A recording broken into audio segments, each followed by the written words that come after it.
Hey guys, and welcome to my channel.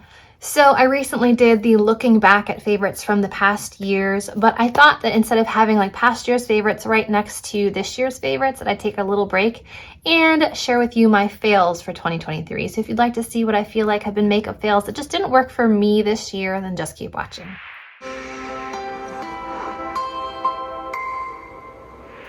Now, as always, the disclaimer, if these products work for you, that's awesome. Everyone is different and has different makeup preferences. And by no means am I dissing the brand, just these particular products did not work for me for the purposes that I wanted them to have. So with that said, I have both high-end and drugstore. Starting off with a newer one, this is the primer from L'Oreal. This is the Prime Lab Pore Minimizer Primer. If you guys saw my video where I tried this, it made everything kind of like pill up and like almost peel off. It was very, very strange. So this did not work for me, but I love a lot of L'Oreal products. You guys know their hyaluronic acid tinted serum is one of my favorite foundations. So this one didn't work for me, but many other products do from the brand. A product I no longer have is the Neutrogena Tinted SPF product. It came in 4 shades, and I just found it to be very greasy. It wasn't flattering at all. It wasn't the right shade for me, so that line just was a complete flop for me. I do like a lot of other SPF products from Neutrogena. Okay, a high-end product that I no longer have, I got rid of it, is the Mary Kay Lip Primer. It dried my lips out so bad, I could not continue using it. The same situation with the MAC Prep and Prime Lip Primer. I found that both products are very similar. They look like a balm stick. And after applying them, I found my lips to be so dry. So I didn't care for either of those. I didn't have any success, which is unfortunate because I've heard great things about the MAC Prep and Prime lip product. It just didn't work for me. Another product that I don't have in my collection is the Ulta Under Eye Corrector Stick. It was like a peachy twist up, almost like a lipstick looking product. And it just was so heavy that it settled into the lines under my eyes and just was not flattering at all. The CoverGirl Yummy Skin Glasses.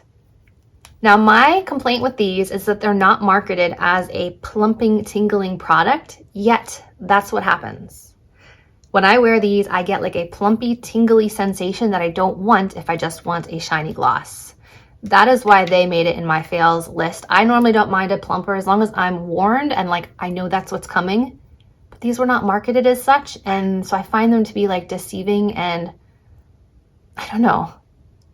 It's not what I wanted from a super glossy gloss. So for me, these were a fail. A bronzer that didn't work for me. This is the L'Oreal Fresh Wear Bronzer. I have the shade 200 Pale. This just didn't work for me. I found it to be a little bit patchy. Just the tone, it was never quite right. And like I looked at the other shades and none of them were quite right either. So I wanted to love this, but the tones just never seemed to match and I couldn't find anything that worked for me. So for me, this was a fail, sadly. Okay, if you guys watched my, I think like trying makeup from the clearance section video, I tried the Coola SPF and it stunk so badly. That was probably why it was on clearance. I couldn't get past it. It was a nice like glowy SPF product, but it smelled so bad, like rancid fruit. So there was no way I was going to continue using that. So that was a definite fail for me. Who remembers this guy from my Besame video, which was I think last winter? I do not understand this cake mascara. I do not understand this little brush. It barely adds any color or any definition to your lashes. So this was a big flop for me. Let's see. We have the Huda Beauty Faux Filter Concealer. I heard so many great things about this one, but this one was both too thin and too drying. So it wasn't the level of coverage that I wanted, and it wasn't the level of hydration that I wanted, even though I feel like the people that recommend this have extremely dry skin. So I would not think this would be flattering on them. But I tried 2 different shades of this and I could not get it to work, so sadly, another fail. I didn't think I still had the Ulta Under Eye Brightening Stick, but I do. This is what it looks like for reference. It's very drying and heavy and settled, so not a fan. A tool that I thought sounded really neat, this one is from Makeup Eraser. It is their like washable makeup sponge and case from Makeup Eraser.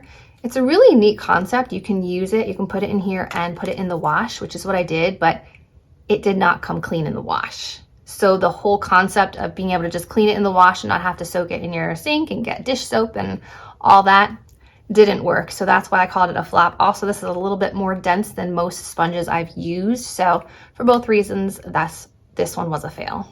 This product right here from Derma E, this is the Skin De-Stress CBD Cheek and Eye Cream Corrector.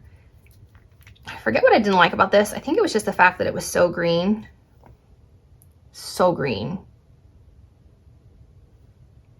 And it didn't really correct, like it blended out and then there really wasn't a whole lot of green left to color correct. Just kind of gave you a glow. So I don't know, it didn't really work. Like I don't want this all over my face and it isn't green enough to really cancel out the red. I need more like a concealer. So for me, this was a pass. This brush, sadly, this is from the Real Techniques Holiday Collection. It's number 220. This is supposed to be a foundation brush, light layer complexion brush, but it was like too fluffy and it didn't really spread the product around. It just didn't work for me. Perhaps if I used Allie Glines' method of like loading a brush, is that who told me?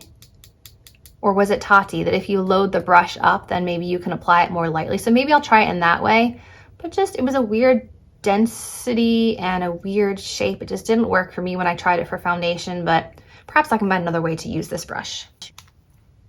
The Maybelline Color Tattoo 24-Hour Eye Sticks. These were so hard to blend out unless you're just gonna wipe it all over your lid and leave it as is. These are very difficult to use. They dry very quickly, they're very thick, they're not super blendable, so they did not work out for me. Another product that I no longer have, the Tower 28 bronzer. I love the shimmer one. I guess I mean the contour one. It was too dewy and wet looking for me to be a contour because you don't often want shine here. You might want it for your bronzer, but not your contour. So for that reason, I just didn't care for it, but I love the Magic Hour blush from Tower 28. I love the liners. I love their like balm gloss product. Love their mascara. So like I mentioned earlier, just because I don't like one product does not mean I don't like all of the products. The Charlotte Tilbury Pillow Talk Push-Up Lashes Mascara. I was just not impressed with this one. There are so many other drugstore mascaras that I feel like work so much better that this one was just such a letdown. The packaging is beautiful and I know you pay for the name and the packaging, but the drugstore does it better. Physicians Formula, the Breakfast Club Detention Mascara. I tried this one and I think nothing really happened. Yeah, it was just not impressive, not memorable. What can I say? All right, these are like a hit or miss situation. They're so intensely pigmented that I find them a little hard to work with. So I don't reach for them. So there are so many other blushes that I can just dip in and put on my face and I feel like they look great. These, I dip in, put on my face, and I look like a clown within like 2 seconds. So because they're so intense, they might be great for deeper skin tones, but for me, I just find them a bit intimidating and overwhelming. So I don't think that's what you want in a blush. So for me, they were a miss. If you guys love an intense lip plumper, you might like this. This is the Derma E. It says hydrating, ultra hydrating lip plumping treatment. This burns so bad. It turns the outside of your lips bright red, which I know is like the point, but this one was almost painful. And because of this applicator, it's very hard to be precise when applying it. So it goes all over the place and it burns and it also dries out your lips. So I did not find this to be hydrating or comfortable or flattering. It was way too much for me. The Can Make powder, which went viral probably last year as like a K-beauty product, which is just a weird shade for me. It's a weird finish. I mean, if you want like porcelain peachy skin and want to kind of look like a powdery doll, this might work for you. But this just definitely did not work for me. It ended up pulling too peach and too pale. It was just a miss for me. Who remembers the Physicians Formula Diamond Setting Spray? I loved that when I first tried it earlier in the year. And I used it for a month or two, and then I noticed that it started to smell like fish. Like it went bad so fast. My initial impression was this is fantastic setting spray. It really locks my makeup in place. But then it went bad so fast that I just don't feel like I can recommend it anymore. So unfortunately for that reason, it is a fail. Who saw my Peter Thomas Roth Firm X Eye Tightening product video? That didn't do a single thing, and you can't really put makeup on top of it. So it does nothing and it doesn't layer well under makeup. So for me, it was a double fail. Another product I don't have anymore, the Milk Makeup Sticks. I don't know what it is about them. They always smell like waxy crayons. So I don't like the blush sticks. I don't like the bronzer sticks. I don't like the highlight sticks. I think I even had like a eyeshadow stick and I didn't like that either. So while I've tried some mascaras and some primers that seem fine, anything that comes in like a stick form from Milk Makeup, I'm gonna say is a pass. These little guys from Catrice, they're the Drunken Diamond Plumping Lip Balm. I didn't realize this was a plumping lip balm. It doesn't have any plumper in it. And if you grew up in the 80s and 90s, it's a shimmery pink lipstick. Who had one like this when they were younger and they're like play makeup kit? I know I did. Frosty pink lips. And they smell nostalgic. They smell just like the lipsticks I had when I was a kid, like play lipsticks, but they were real. They had color. So I'm going to say this is a pass. I feel like it's past its time.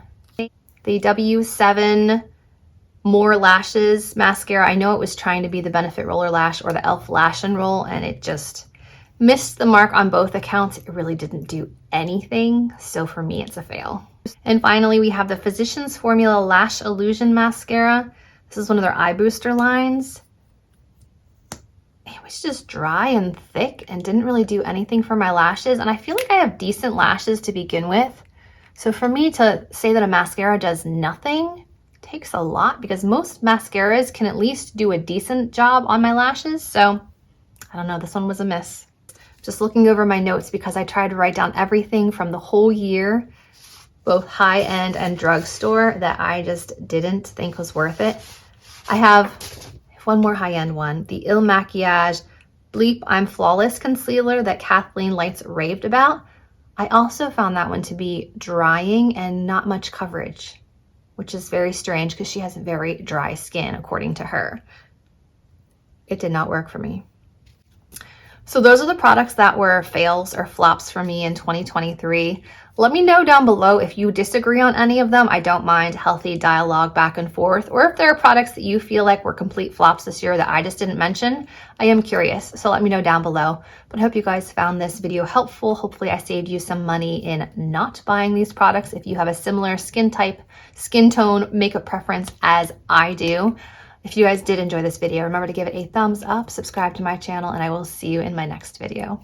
Bye guys.